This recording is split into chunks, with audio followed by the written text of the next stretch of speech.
Hello everyone, कैसे हो आप सब लोग। तो मार्केट के अंदर गैप अप ओपनिंग हो रहा है, तो ऐसे में अपना यहाँ पे बाय करने का प्लान है। कंडीशन केवल एक रहेगी कि कोई बड़ा सेलिंग नहीं आना चाहिए। अगर अचानक से कोई बड़ा सेलिंग आना शुरू हो जाए, उसमें प्रॉब्लम में भी मार्केट क्रिएट कर सकता है।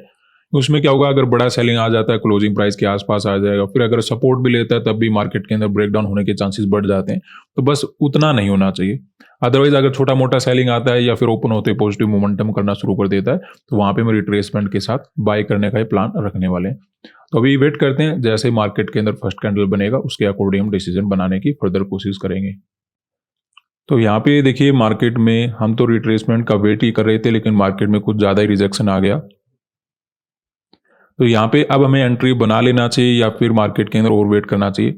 देखिए, जिस प्रकार की सिचुएशन बनी हुई है, दोनों ही साइड के मोमेंटम काफ़ी तेजी के। मार्केट तेजी से ऊपर निकल गया, तेजी से मार्केट नीचे जाने की कोशिश कर रहा है। तो अब हम यहाँ पे करेंगे वेट थोड़ा सा, कि या तो ये ब्रेकडाउन वगैरह हो जाए या फिर सपोर्ट वगैरह लेकर ऊपर चलना शुरू कर दे। उसके अकॉर्डिंग हम डिसीजन लेने की कोशिश करेंगे। ब्रेकडाउन हो जाता है तो ये क्या करेगा, क्लोजिंग प्राइस को टेस्ट करने के लिए जाएगा। अदरवाइज यहीं से सपोर्ट लेकर अगर ऊपर चला जाता है तो मे भी दोबारा से हमें रिकवरी वगैरह देखने को मिले, वहां पे हम अपना एंट्री वगैरह बनाने की कोशिश करेंगे। तो अभी थोड़ा वेट करते हैं, अभी कुछ नहीं करेंगे। एक दो ग्रीन कैंडल से बात नहीं बनेगी, क्योंकि यहाँ पे कुछ वोलाटाइल मोमेंटम हो रहे हैं। सभी का यहाँ पे इमोशनल पार्ट ऐड हो चुका है। कुछ लोग बाय करेंगे, कुछ लोग सेलिंग में ट्राई करेंगे। तो अभी यहाँ पे कुछ नहीं करना है, थोड़ा क्लियर होने दीजिए मोमेंटम, उसके बाद अब अपना पैसा लगाएंगे। तो यहाँ पे देखिए, निफ्टी में तो अपने लोअर पॉइंट के नीचे ट्रेड करना शुरू कर दिया है। तो ये तो देखिए थोड़ा बहुत हमें परेशान करने के लिए और नीचे जा सकता है, लेकिन जिस प्रकार का बैंक निफ्टी और सेंसेक्स में चार्ट बना हुआ है, यहाँ पर अभी भी मार्केट के अंदर काफी अच्छी स्ट्रेंथ नजर आ रही है। अपने लोअर पॉइंट को अभी भी मार्केट होल्ड वगैरह करने की कोशिश कर रहा है। तो ऐसे में देखिए, हमें थोड़ा रिस्क लेके काम करना पड़ेगा, लेकिन हम यहाँ पे बाय मार्केट के अंदर कर सकते हैं। प्रॉब्लम नहीं आएगी, क्योंकि सेलिंग करने में बेनिफिट नजर आ नहीं रहा। सेलिंग करने का एक ही रास्ता है कि मार्केट हो सकता है क्लोजिंग प्राइस को टेस्ट करने के लिए चला जाए, लेकिन अभी भी वैसा कुछ कैंडल वगैरह मार्केट बना नहीं रहा। छोटे छोटे कैंडल बना के ये क्या करेगा, दूसरे लोगों को सेलिंग करने में पार्टिसिपेट करवाएगा और फिर अचानक से तेजी से ऊपर चला जाएगा। रिस्क लेंगे, मार्केट के अंदर बाइंग में काम करना ठीक रहेगा। ओवरऑल जो ट्रेंड वगैरह वो भी काफी अच्छा पॉजिटिव है, और अपना यहाँ पे जो प्लान है वो भी बाय करने का है।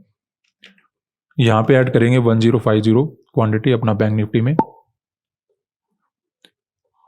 सेकंड पोर्शन बना लेते हैं सेम क्वांटिटी के साथ।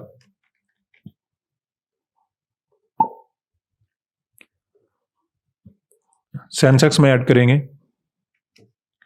840 क्वांटिटी, और निफ्टी में आज एक्सपायरी रहेगा, यहां पे ऐड कर लेते हैं 1275 क्वांटिटी। तो देखिए, वैसे तो आज कुछ ऐसे चांस है कि 50% ऐसा कि अपना लॉस हो सकता है, 50% चांस है कि ऐसा प्रॉफिट हो सकता है। लेकिन हम जितना पैसेंस के साथ वेट कर सकते थे अच्छे ट्रेड बनाने के लिए, उतना हमने वेट किया, क्योंकि अगले 2 दिन हॉलीडे रहने वाला है। तो ऐसे में कोई भी हम रिस्की वाला ट्रेड नहीं बनाना चाहते थे। लेकिन ओवरऑल जिस प्रकार की सिचुएशन नजर आ रही है, जितना हम रिस्क फ्री काम कर सकते थे अपनी तरफ से हमने किया। लेकिन ओवरऑल यहाँ पे क्या है कि बैंक निफ्टी में फर्दर और ज्यादा सेलिंग नहीं होना चाहिए, क्योंकि यहाँ पे अगर और सेलिंग होता है, तो जैसे आपको निफ्टी के अंदर नजर आ रहा है कि अपने लोअर पॉइंट का ब्रेकडाउन किया, तो फिर क्या कर सकता है कि क्लोजिंग प्राइस के आसपास मार्केट चला गया। फिर मार्केट क्या करेगा, यहाँ पे या तो सपोर्ट बनाना शुरू कर देगा या फिर डायरेक्टली ब्रेकडाउन कर देगा। फिर उसके अकॉर्डिंग एक साइकोलॉजी बनाएगा, फिर आपको फर्दर मोमेंटम नजर आएगा। अगर ऐसा कुछ चार्ट बनता है तो वहां पे तो मे भी देखिए हम गलत हो जाएंगे। अदरवाइज अगर हम ओवरऑल सिचुएशन को समझे, तो मार्केट ने क्या किया है, जो फ्राइडे का चार्ट बना हुआ था उसमें पॉजिटिव मोमेंटम हुआ, फिर रिट्रेसमेंट हुआ, तो आसपास के बायर को पहले भगा चुका है। इवन यहाँ पे डाउन साइड भी अगर कोई बाय करके बैठा हुआ, उनको भी मार्केट ने मे भी निकाल दिया हुआ। इन बायर को हमें टारगेट नहीं बनाना है। यहाँ पे देखिए, बायर हो सकते हैं क्योंकि कुछ पॉजिटिव मोमेंटम आपको नजर आ रहा है, लेकिन ये बायर अपनी पोजीशन होल्ड करके तब जाते अगर मार्केट ब्रेकआउट करके क्लोज कर देता। ठीक है, जैसे मार्केट चार्ट कुछ ऐसा बना था, फिर मे भी यहाँ पे जो बायर बैठे होते वो अपनी पोजीशन होल्ड करके जा सकते थे।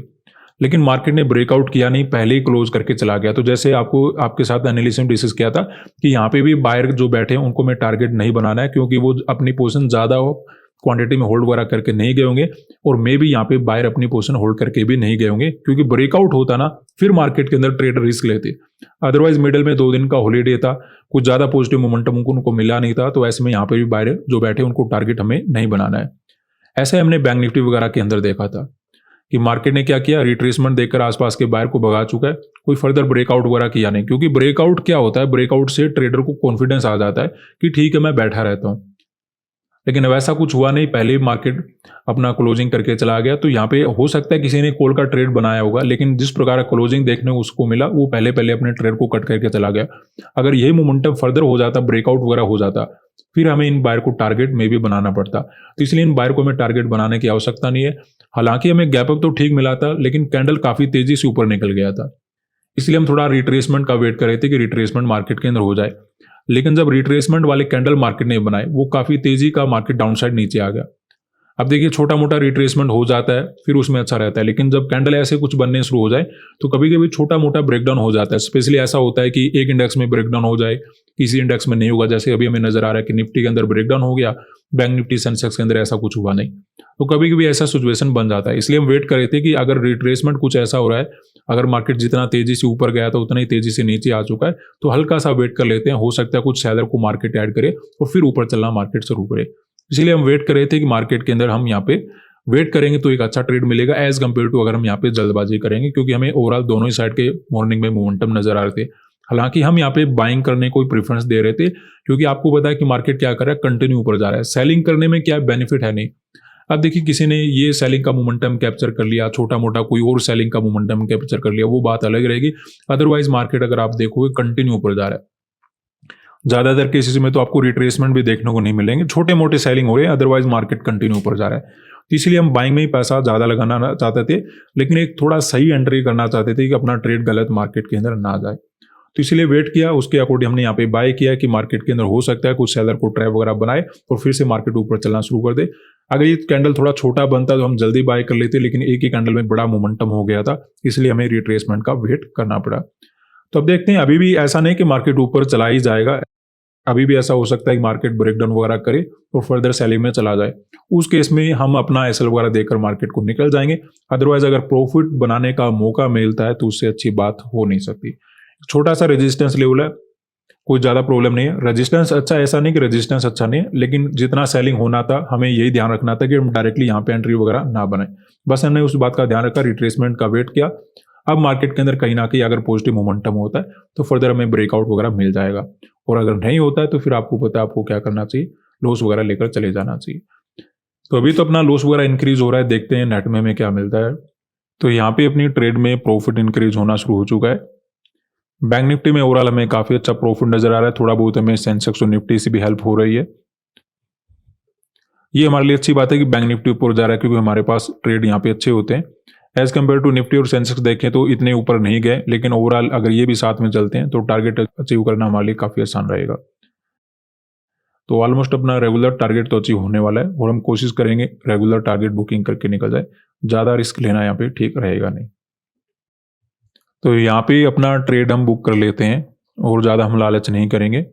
वैसे तो देखिए bank Nifty all time high के ऊपर ट्रेड करा है, में भी इतना ही मोमेंटम और भी दे सकता है, लेकिन नेक्स्ट डे क्या है, 2 दिन का हॉलीडे रहने वाला है। तो ऐसे में ये अपना ट्रेड बुक करके चले जाते हैं। ऑलरेडी अपना टारगेट ओवर अचीव हो चुका है। लालच करें उससे क्या होगा, अगर गलती से मार्केट घूम गया ना तो फिर रिग्रेट भी बहुत बड़ा होने वाला है। तो इसलिए जैसे ही अच्छा टारगेट अचीव हो जाए वहां पे आपको निकल भी जाना चाहिए। बाय हमने क्यों किया था, क्योंकि मार्केट में देखिए जिस प्रकार का फ्राइडे का चार्ट बना हुआ था, जैसे हमने शुरुआत में समझा कि बायर को निकाल चुका है। यहाँ पे बायर अपनी पोजीशन होल्ड करके गए नहीं हुए, क्योंकि मार्केट ने ब्रेकआउट दिया नहीं था। इसलिए यहाँ पे हमने एनालिसिस में प्लान बना रखा था कि ट्रेंड वगैरह को देखते हुए मार्केट के अंदर हम बाइंग साइड का सेटअप को आइडेंटिफाई करना प्लान रखेंगे। अब देखिए यहाँ पे गैप वगैरह ठीक था, मार्केट के अंदर शुरुआत में भी बाय कर सकते थे, लेकिन कैंडल इतना फास्ट निकला कि मार्केट एक ही कैंडल में मोमेंटम देकर निकल गया। तो ऐसे में हमें रिट्रेसमेंट का वेट करना पड़ा। जब रिट्रेसमेंट हुआ तो कैंडल वगैरह मार्केट ने काफी शार्प बना दिए थे, स्पेशली निफ्टी के अंदर काफी तेजी से नीचे आ गया था। एग्जैक्टली मार्केट ने रेजिस्टेंस ले लिया था, इसलिए थोड़ा डाउट क्रिएट हो गया था कि बाय करना यहाँ पे ठीक रहेगा या फिर मार्केट कुछ अलग कर सकता है।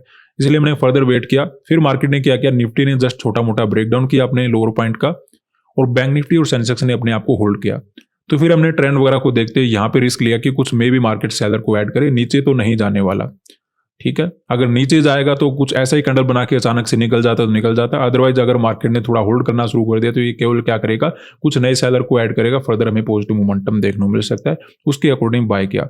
अब देखिए यहाँ पे हमें बाय कब नहीं करना चाहिए वो भी आपको समझ लेना चाहिए। अगर मार्केट के अंदर ओपन होती रेड कैंडल बन जाता है, या फिर जैसा आपको बाइंग का कैंडल बना है वैसे अगर कुछ रेड कैंडल बन जाता, वहां पे हम थोड़ा वो अवॉइड कर सकते थे, अदरवाइज यहाँ पे बायर हमारे पास अवेलेबल थे नहीं, उनको हमें टारगेट बनाना नहीं था, तो जस्ट हमें एंट्री को डिसाइड करना था। अदरवाइज आप मार्केट को देख ही पा रहे हो कि मार्केट क्या कर रहा है, कंटिन्यू ऊपर जा रहा है। तो ऐसे में जितना हो सके मार्केट के साथ चलने की कोशिश करें। थोड़ा एंट्री का ध्यान रखें, कभी कभी मार्केट थोड़े बहुत ट्रैप वगैरह बना देता है, क्योंकि कंटिन्यू ऊपर जा रहा है तो छोटे मोटे रिट्रेसमेंट तो मार्केट करेगा। उस चीज का हमने ध्यान रखा और एक अच्छा प्रॉफिट बना के निकल गए। आज के लिए इतना ही, धन्यवाद।